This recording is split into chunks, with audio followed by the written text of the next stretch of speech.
doing this? Is it just money, or is there something more to it? You know, there's a lot going on. You know, I think it's pretty cool. I wanted to thank you. I just got to read this just today, or no, yesterday. Sorry, last night. It's all blending together. Last night. I get it, Mike. So everyone can hear me great. But I just escaped Columbus, Ohio, and I moved to from a very sort of mid-sized city to a very large city where there are trains, there's even trains in the airport, and so I guess I'm moving to a place where there are trains, but I escaped so much in Columbus, and now I get kind of a new life and a new start, so this means a lot. So thank you. All right, the gentleman in the brown shirt, please. Hey guys, how's everybody doing? Hi. So you said you guys brought this up during the writer's strike. Is there still a plan to maybe someday do it as a movie or a show or something? You know, that's always the new way of development nowadays. Just make a comic and turn it into a movie. You know, I think that's always a possibility. You know, but we're never going to limit ourselves to movies or put ourselves in a box and say TV or digital short, or I mean, I say we just make a series of commercials. I'm very proud of my early commercial work, and I want to put this on my reel. So, you know what? We always go back to this. We just want to make a great book, and if the book lends itself to a movie, awesome. If not, we made a great book. Any other questions? This lady in front here with the black shirt. That would be you.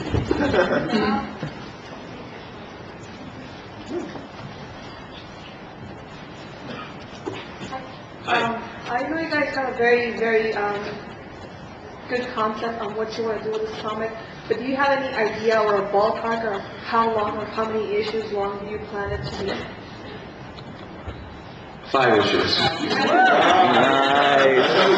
That's the man right here. We'll listen to him. 5 issues in a trade paperback. But if you actually, I mean, you really like think about the story itself is something that really that does lend itself to being open-ended. You know, we say 5 issues now with a trade paperback. Who knows where it could lead? Rest again. All right, the gentleman in the yellow shirt. Yeah, I'd just like to ask Milo and Mark, what would you guys do if you actually didn't have to sleep like the comic character and were just up 24 hours? I think I'm there right now. No, you know what? If you imagine all the things you want to do in your life. You want to say hi?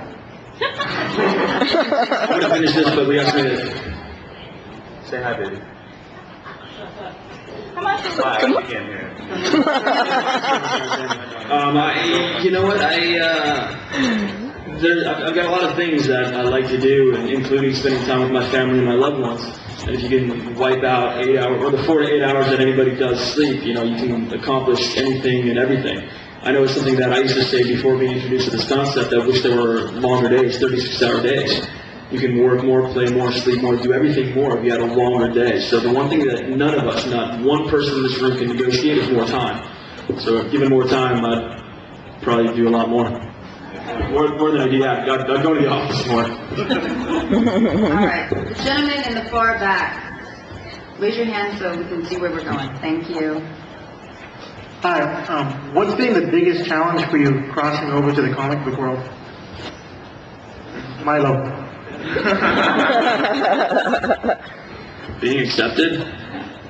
Honest to God, man. I mean, I'm you know, the show that I work on, we pretty much got our successes right here at Comic-Con, and I know everybody likes to say that was the beginning. For me, ask my father, he's standing over there, Fredonia Funnies, Tustin Avenue, in Orange County. I was 10, 12 years old, Pop? About that. I mean, for me, I think it's being accepted into the community and understanding that this isn't vanity, this isn't anything more than just wanting to make a great comic and contribute to the, I'm getting emotional, contribute to the world that actually did really give me a great deal of enjoyment growing up.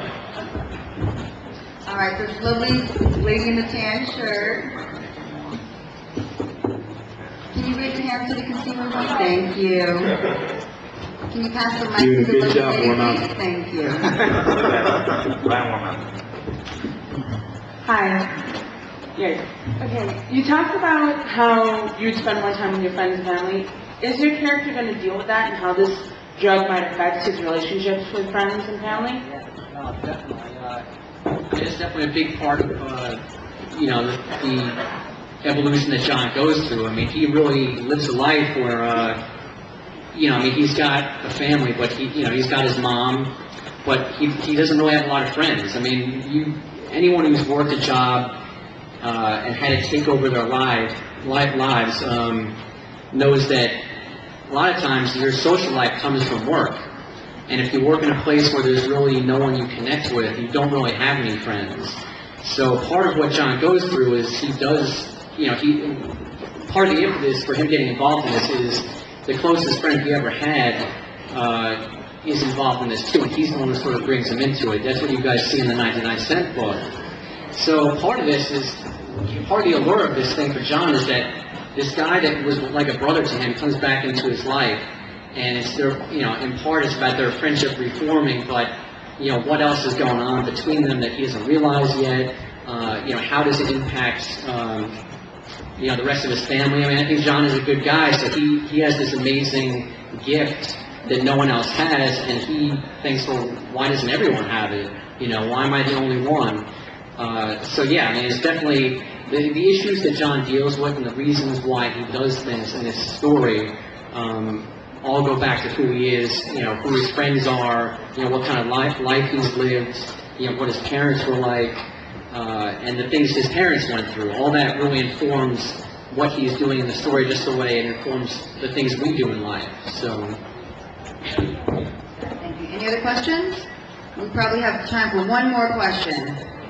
All right, gentleman right over there. We got time for people.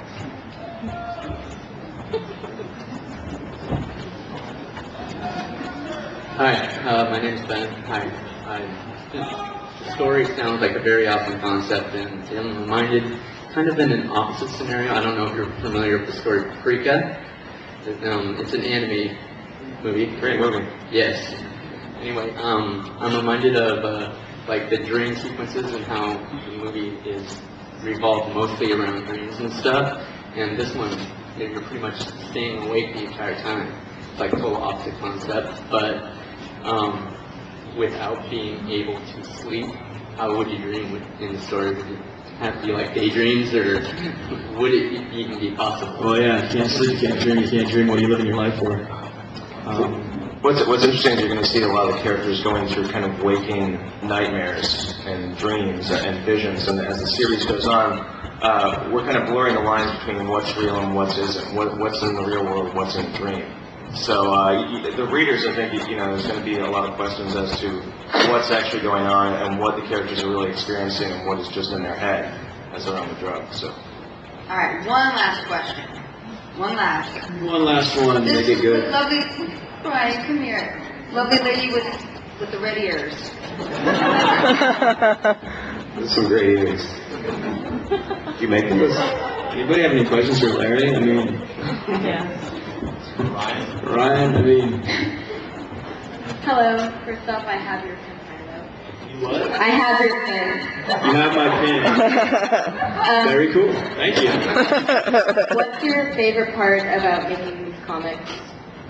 Honestly, God, the people I get to work with, Russ and I, we're very fortunate to be in the company of, everyone that works over at Devil's Due, and Mr. Mark Powers and McManus and Lizzie and everybody. I gotta say the people, and to kind of hold something in your hand, a tangible thing that you get to say, hey, we made this, we, not I, not they, we. There's just kind of a camaraderie and something very, very cool about that. Cool in the, I don't even know what sense of the word cool, just that's what excites me is the people I get to work with. Thank you.